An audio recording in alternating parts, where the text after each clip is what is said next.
किसी भी रसिक महापुरुष का सानिध्य मिला और उसकी करुणा बरस गई तो प्रेम में डूब ही जाओगे, यहां पक्का प्रेम में डूब जाओगे, अंतिम क्षण तक डूब जाओगे।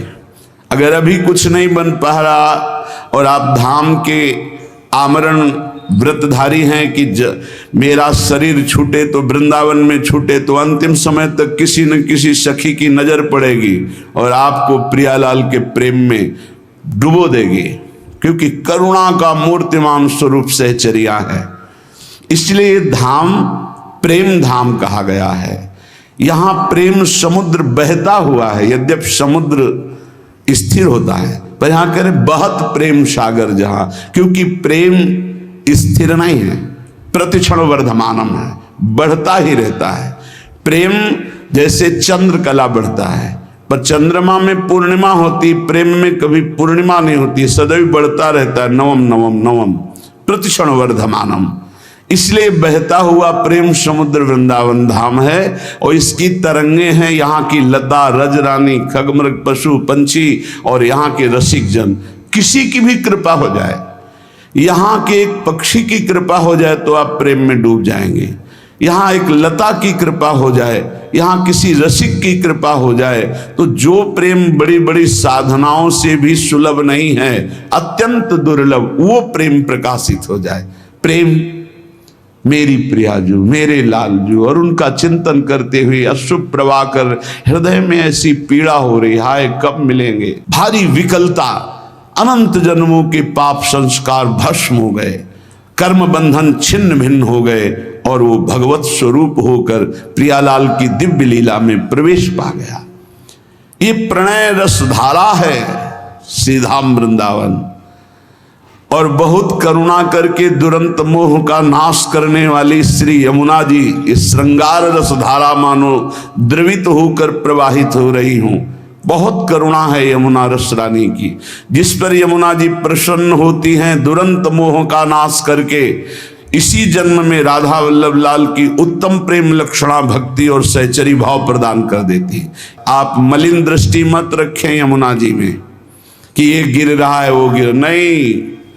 जैसे अग्नि भगवान सब कुछ जलाकर अपना स्वरूप दे देते हैं, ऐसे यमुना जी सबको अपना स्वरूप प्रदान कर देती हैं। परम पावन यमुना जी को कभी कोई अपवित्र कर ही नहीं सकता, किसी की सामर्थ्य नहीं है। यमुना जी साक्षात करुणा बपू हैं, हमारी लाडली जी की प्रिय सहचरी हैं, और मोह का नाश होना बड़ा कठिन है, सो यमुना जी नाश कर देती हैं। जिसने यमुना जी का दर्शन किया, यमुना जी का आचमन किया, यमुना जी का अवगाहन किया, वो कभी यमपुरी नहीं जा सकता, पक्का। जो यमुना जी का थोड़ी भी भक्ति कर ली है, तो यमुना के भक्ति मात्र से उनके परम भ्राता श्री जो यमराज जी हैं, वो अपने दूतों को आदेश करते हैं, कभी भी जिसके मुख से यमुना निकला है, आचमन किया है, अवगाहन किया है, बैठकर समीप कुछ नाम जप के, कभी मत जाना, उनकी तरफ देखना भी मत।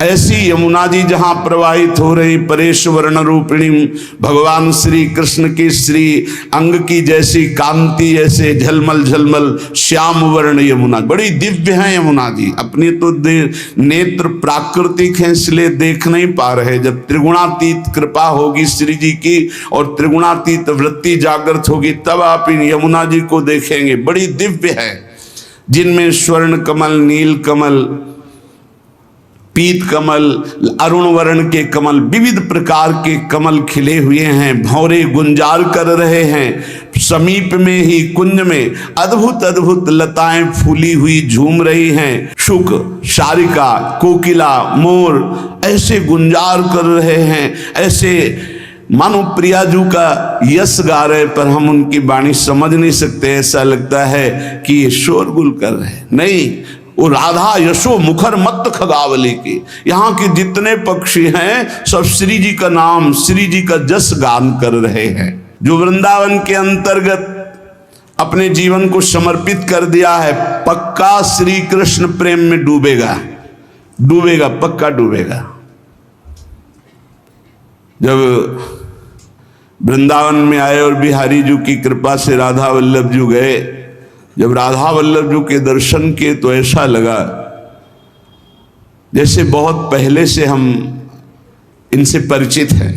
वृंदावन में यदि अपने जीवन को समर्पित कर दिया जाए, चाहे आश्रय भाव से या वास भाव से, अरे बहुत मानो कृपा ही कृपा उदय हुई है वृंदावन के रूप में। आप लोग बाहरी दृष्टि से देखेंगे तो आपको दोष दर्शन भी दिखाई दे सकता है, लेकिन आपसे सत्य कहते हैं, कभी कभी एकांत में जब वृंदावन की कृपा उदय होती तो सिर्फ रोना आता है कि कोई ऐसे सद्गुण नहीं, कोई ऐसी बात नहीं जिससे हमारी प्रियाजू ने हमें रीछ कर वृंदावन का अखंड वास दे दिया। हमें अपने महल में, हम कहाँ वास कर रहे हैं, वृंदावन वासी हैं, प्रिया प्रीतम के चरण चिन्हों में वास कर रहे हैं, परम पावन रज में वास कर रहे हैं, हम धाम वासी हैं। कहाँ नारकी जन्म, कहाँ नारकी योनियों में भटकने वाला जीव, और कहाँ परम पावन महामहिम शिव शनकादि द्वारा वंदित रज में वास करने का सौभाग्य। प्रिया और कृष्ण लाल, प्रिया लाल के प्रेम रस से डुबो देने वाला ये वृंदावन है, जिसने वृंदावन का आश्रय लिया, वृंदावन का वास स्वीकार किया।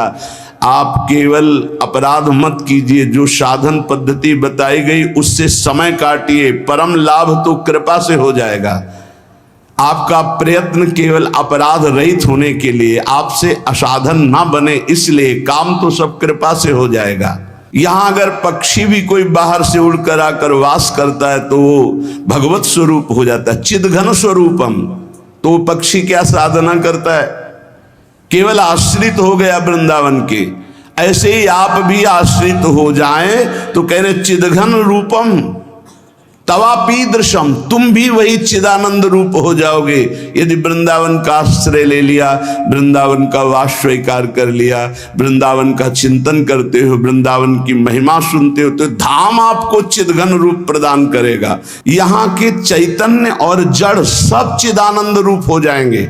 अभी हैं, आप देख नहीं पा रहे, लेकिन अंत तो गत्वा आप भी चिदानंद रूप हो जाएंगे यदि वृंदावन का आश्रय और वास स्वीकार किया। यहां वृंदावन में सदगुरु का वर्ण करो तो तुम भी ब्रजवासी हो जाओगे। दीक्षा में नया जन्म माना जाता है। एक होता है बिंदु से जन्म लेना, जो पिता और माता के संयोग से, और एक होता है नाद से जन्म होना, जो गुरुदेव मंत्र नाद हमारे कान में करते हैं, उससे हमारा नया जन्म होता है। और ये नया जन्म ब्रजवासी माना जाएगा, वृंदावनवासी माना जाएगा। श्री सदगुरुदेव का वर्ण करके, श्री सदगुरुदेव के मुख से जो तुम्हें साधन मिला है, नाम मिला है, उपासना मिली है, तो कह रहे सदा चिंतय, उसी का सदा चिंतन करो। गुरुमुख से निकले हुए नाम और मंत्र की बड़ी अपार महिमा है। जो वृंदावन में सदगुरु का वर्ण कर लेता है वो ब्रजवासी ही माना जाता है। उसका जन्म ब्रज में हुआ। कौन सा जन्म? बोले दीक्षा जन्म, नाद जन्म। इस जन्म की बहुत बड़ी महिमा है। जैसे अभी आपने आज दीक्षा ली, तो दीक्षा लेते ही पूर्व के सारे जो आपके अपराध पाप हैं वो भस्म हो जाएंगे। अब सावधान हो जाओ कि अब नहीं करेंगे। अगर ऐसा नियम ले लिया, पक्का विश्वास कर लिया और गुरुमुख से निकले हुए साधना का सांगोपांग अनुष्ठान कर, इसी जन्म में भगवत प्राप्ति हो जाएगी।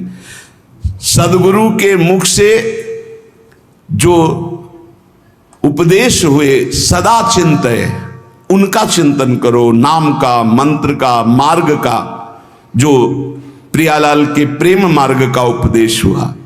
और कह रहे प्रारब्ध के अनुसार शरीर में जो दुख सुख आ जाए उसे भोग लो, उसे मिटाने की कोशिश मत करो। क्या होगा? बोले आपके हृदय में सहसा एक दिन देख लेना प्रियालाल प्रकाशित हो जाएंगे और आप उस आस्वादन से, प्रेम आस्वादन से उन्मत्त हो जाएंगे। क्या करें? कह रहे कि जो वृंदावन का आश्रय लेता है, वास स्वीकार कर लेता है, वो श्री कृष्ण के प्रेम रस में निश्चित डूब जाता है। कैसे? बोले वृंदावन में सदगुरु का वर्ण करो, उनके द्वारा निकली हुई उपासना पद्धति जो श्रीमुख से है उसका अनुष्ठान करो, उनके बताए हुए मार्ग पर चलो, नाम मंत्र जो उन्होंने दिया उसका सदा चिंतन करो, और प्रारब्ध के अनुसार जो दुख सुख आ जाए उसे भोग लो। यहां ये नहीं कह रहे कि उसे मिटाने की चेष्टा करो, उसे भोग लो। तो क्या होगा? तुम भगवत प्राप्त हो जाओगे। ये सिद्धांत है। इसीलिए संत महात्मा बड़े बड़े आप देखो जो दिव्य हुए, उन्होंने अपने प्रारब्ध को नहीं मिटाया, दूसरों के प्रारब्ध को स्वयं लेकर भोग लिया। अपने प्रारब्ध को तो भोगा ही, औरों के भी प्रारब्ध को भोग लिया कि ये भजन करने में कमजोर हैं, प्रारब्ध आएगा इनको छीण कर देगा, चलो तुम आगे बढ़ो, हमें तो कोई फर्क नहीं पड़ता, प्रारब्ध को अपने ऊपर ले लिया। उसे श्री जी सहसा हृदय में प्रकाशित होकर प्रेम रस में डुबो देती है। ये धाम की कृपा, धाम में गुरु बनाने की कृपा, गुरु के मुख से निकले हुए नाम मंत्र का निरंतर चिंतन करने की कृपा से प्रियालाल का सहसा, सहसा माने कभी भी अचानक हृदय में प्रकाश हुआ और आप डूब गए। वो जब आप समर्पण हो, आपका पूर्णता होता है, तब ये स्थिति आती है। अचानक खड़े हैं या बैठे हैं या क्रियारत हैं, एकदम वृत्ति गोल, एकदम वृत्ति समाहित हो गई, एकदम डूब गई, क्या कहना है क्या करना है कुछ सुधी नहीं, मात्र एक सामने प्रियालाल, उनकी दिव्य माधुरी, दिव्य लीला, सच्ची मानिए निहाल हो जाओगे। बस एक जीवन का खेल है, जितना तुम्हारा जीवन बचा है उसे प्रियालाल के चरणों में समर्पित कर दे।